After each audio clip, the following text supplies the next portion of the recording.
Hello everyone, hope you're doing well. It's time to once again have a look at some future stuff which has been leaked. But this time, just like the Riddler stuff, there is a bit of a catch, and for some reason this is how we're doing this stuff nowadays. It is time to basically do the cogitation part, and then after that have a look later on what has actually turned up. It's kind of interesting to see people's opinions on these things, but also at the same time, it's usually just nice to know the full information. It's been a busy week in War Thunder. There's been a lot of stuff going on, and covering all of this stuff has been a bit crazy. But in this video, we're going to look at stuff from Gszabi's website, where he has put that there are more vehicles that have been leaked from specific nations, and what is going to be coming in. So let's have a look at them and also what they could be. They're blanked out on the website, which basically means that we have to have a think and see what kind of is going on. Anyway, if you enjoy this type of content, make sure to subscribe to the channel. We'll be doing more of it going forward, and well, let's get into it. So for the leaked vehicles themselves, even though we don't know what they are, we can kind of tell what they could be and also give some guesses onto what might turn up. So I think it's time to all of us have a look. I'll leave a link in the description to Gszabi's website so you can have a look at the leaked assets yourselves. And then also at the same time, you can have some thoughts too. It would be nice to hear your opinions on what you think these vehicles are. It's because, to be honest, there's been a lot of the times in the past where I've been wrong on these things, and a lot of you guys have been very much right. So, when it comes to the planes, there are two vehicles that have been leaked for a new nation for the leaked assets part. Now, this could be many different things. It could be a completely new nation that's turned up, or it could just be a pre-existing one. It seems to have 3 letters in the name, which is the vast majority of them, if you've been having a look. It could easily be Israel, it could be Germany. My guess is it's Israel, just where it's positioned on the list, but who knows? It could be pretty much anyone. For helicopters, the interesting thing about this one is for the text for the nation, it seems to be only 2 letters, or maybe even 1, instead of 3. And there's only one nation in the whole leaked assets, which is only 2 letters, and that's the UK. So that's the one we're going to be going with and seeing what's going around. For ground vehicles, there is 2 new ground vehicles that have been leaked. But the thing is, there's only one nation which hasn't been added to the ground vehicles list, which is currently in the game, and that one is Japan. Japan does not have itself any leaked vehicles for ground, so my guess is, well, these 2 must be for Japan, or they might be for a new nation that's coming in, who knows. There's been a lot of chat about subtech trees, there's been a lot of chat about many different kind of tech trees around the place turning up, because, well, there's a lot of people who want them, including stuff like Poland, including stuff like, of course, Korea, and many others that might turn up, so we'll have to see what goes on. For naval vehicles, there is 1 naval vehicle for the UK. Now, the UK has had a lot of stuff which has been leaked over the years, and it's not really too surprising to see the naval side of things get another thing that's turned up. So hopefully we can see another one. We've already had a few which haven't been added to this list, but also have been leaked, so I'm guessing it's going to be those. We'll go through those in the video too. So for the ground forces part, unless they decide to add a new nation, it has to be Japan in the leaked lists. And what is fun about that is Japan has a ton of vehicles that they can add, a bunch of different prototypes. A lot of people always bring up like the World War II stuff, and that's fair. There's also a lot of American stuff that they could get as well, but there's also some janky good old prototypes, and that's the ones we're going to focus on, because those would be the coolest to see. The first one is the Komatsu 105 GSR.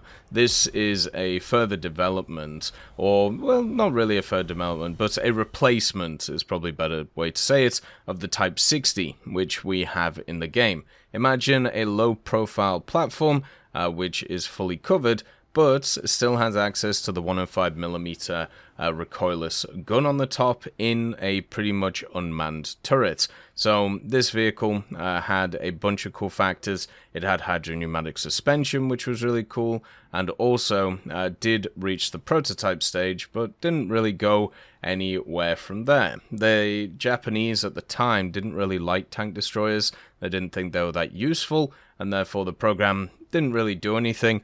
It was powered by the Cummins VTA 903T engine. It had 650 horsepower, so it'd be able to move around at a good click. And obviously, in War Thunder, this thing could be super useful. The actual hull of this thing is the chassis of the Komatsu B78, which was an IFV prototype that Komatsu was working on at the time. So they repurposed it for this project.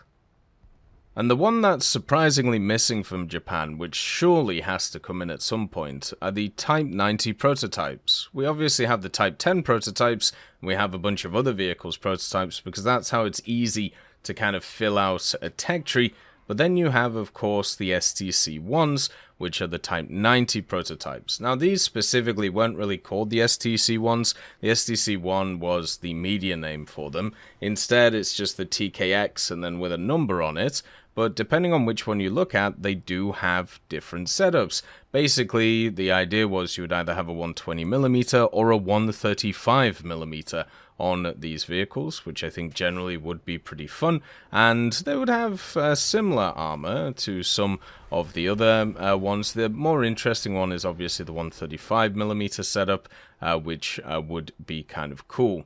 Overall, the first two versions, the STC-1 and 2, they were fitted with the 135mm gun, which was made by Daikin Industries, and then the 3 and 4 prototypes basically were fitted with the 120mm L44, which was built by Mitsubishi Heavy Industries. They obviously went with the 120mm version, basically because I'm guessing they didn't like the 135 or wanted to standardize the ammunition with everybody else, but the STC as well had a very similar look to a lot of other vehicles that we have, not just the Type 90, but also the Abrams, with its very angled hull and also slight different kind of weapon systems on the top.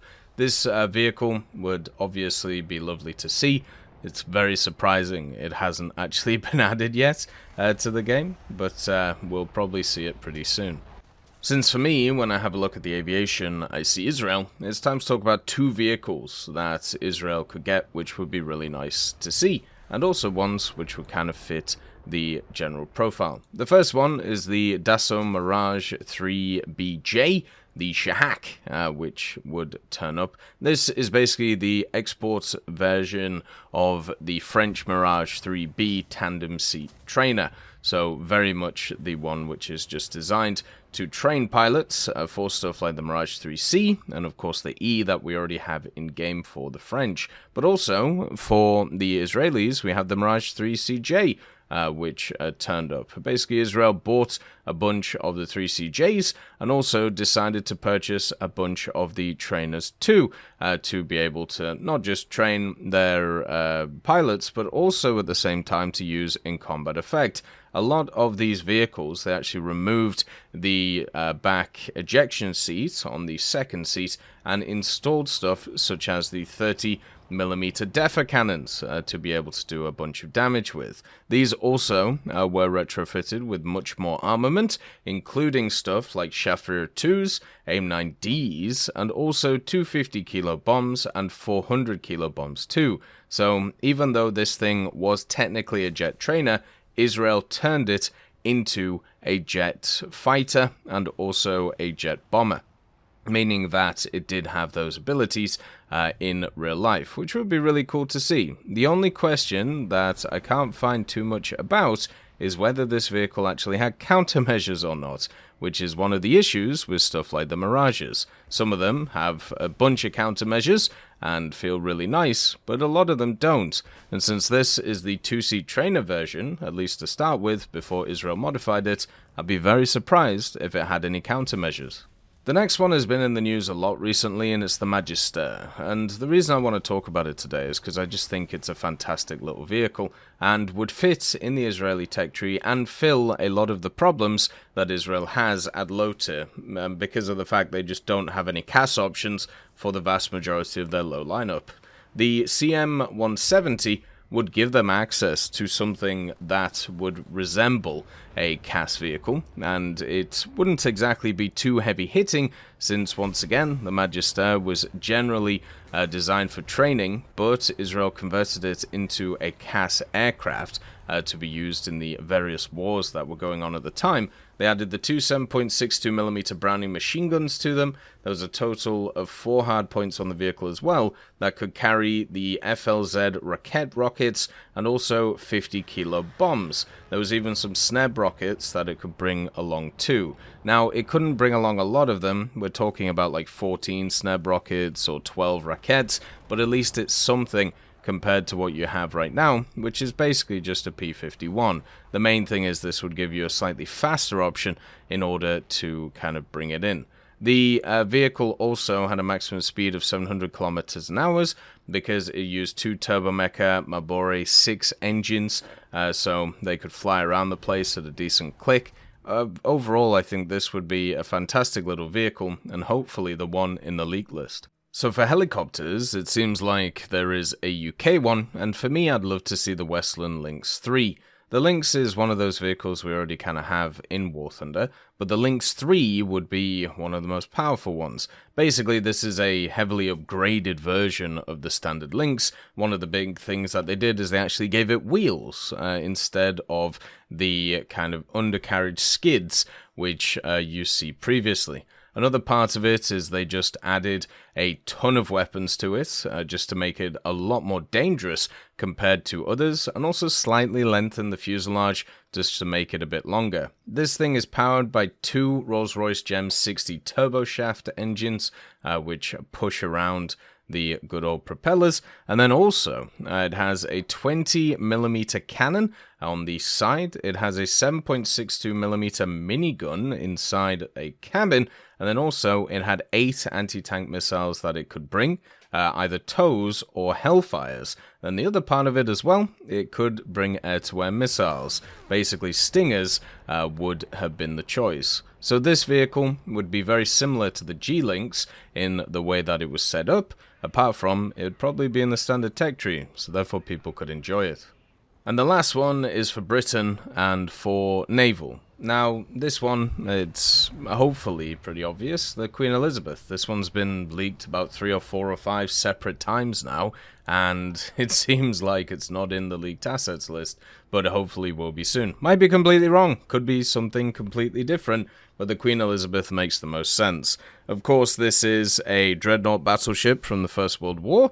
It was used in the First World War, in the interwar period, and also in the Second World War. They added a bunch of armaments to it over time with the general modifications, but the main part of it is that it had 4 twin 15-inch guns, a bunch of 6-inch guns, 3 inches, and also some torpedo tubes as well. And since it was a dreadnought battleship, it had a big old belt of 330mm with a lot more armor in different places as well.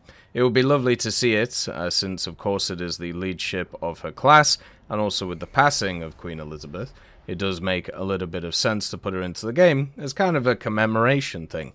But anyway, those are at least my thoughts on what these leaks might be. The question is, what do you think they are?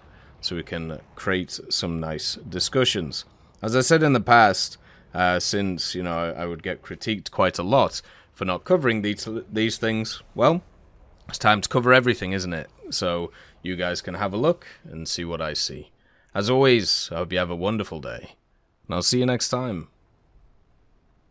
I'd just like to thank GMG Smiley, CD Beans, Chieftain Mike, EMN3 Galaxy, Tulio Pontecorvo, Brendan Quinn, Carrion Crow, Gus Irenicus, Pyman, Wartinder, Teddy, Daniel Stanton, Martinez, B. Young, Ozzy Panzer, Alan Hacker, Liam Shear, Opium Prime, Lafouche, Sem Aslan, Uncle Bean and Derek R.